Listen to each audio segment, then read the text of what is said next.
एक आदमी जो सालों से फाउंटेन ऑफ यूथ की खोज में था। खोज उसे समय के सबसे बड़े रहस्य तक ले जाएगी।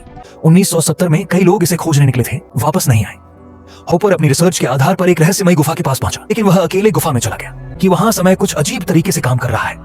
उसकी आवाज गूंज नहीं रही थी और जैसे ही दीवार को छूने की कोशिश की, उसे झटका लगा। अचानक पहुंचते ही देखा कि अब रात हो। अपनी कार देखी, वह लताओं और पौधों से ढकी हुई थी, जैसे कि कई सालों से वहां खड़ी हो। दोबारा गुफा में गया और फिर कभी वापस नहीं आया। प्रोफेसर हॉपर को ढूंढने के लिए उसी गुफा के पास पहुंचे। टेलर पहले हॉपर का स्टूडेंट रह चुका था, इसीलिए उसे इस जगह के बारे में थोड़ा अंदाजा था। उन्हें एक पुरानी रस्सी दिखी जिससे अंदाजा हुआ कि हॉपर इसी रास्ते से अंदर गया था। फॉर भी बाहर ही रुका, बाकी सब गुफा में चले गए। एक डेड बॉडी दिखी, ये फॉरबी की लाश थी, लेकिन यह कैसे हो सकता था?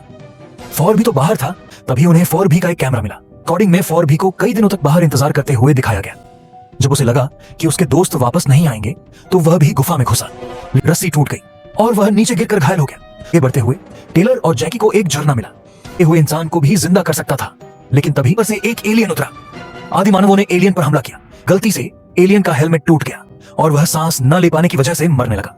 मरते मरते उसने झरने की ओर इशारा को झरने के पानी में डाल दिया और हॉपर भी मिला। हॉपर किसी खजाने के लिए नहीं, उसकी बहन 40 साल पहले अपने परिवार के साथ यहाँ आई थी, इसलिए बाहर से देखने पर लगता था कि सब रुका हुआ है। मानवों ने उनकी सीढ़ी तोड़ दी।